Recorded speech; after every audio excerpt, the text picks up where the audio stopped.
The uncertainty continues for thousands of workers after the collapse of the engineering giant Hastie. The Hastie Group covers 44 businesses across more than 1,200 sites. Today, administrators met with unions to discuss which companies might still be salvaged.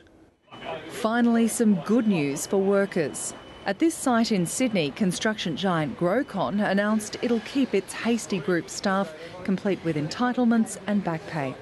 Told at least for the next couple of weeks, and they're going to pay us for last week as well, which we haven't been paid for from our company that's gone bust. The Hastie Group is subcontracted to work at more than 1,200 sites across Australia. Many of those building companies are now taking on the Hastie staff to get projects finished. Today, administrators met with unions to look at the long-term solutions.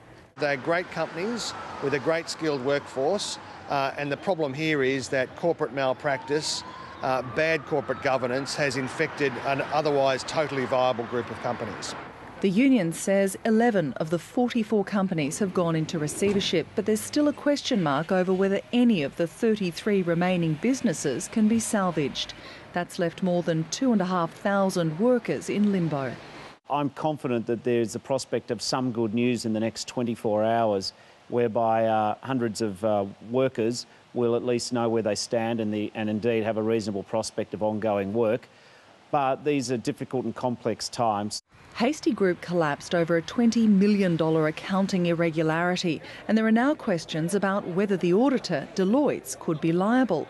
The corporate regulator, ASIC, isn't commenting, but confirmed it had received a letter from Hastie, which is now under review. Hastie isn't the first construction company to buckle in recent times, and some believe it won't be the last. We are certainly expecting to see greater numbers of insolvencies, and that comes from the tightening economic conditions and liquidity within the market.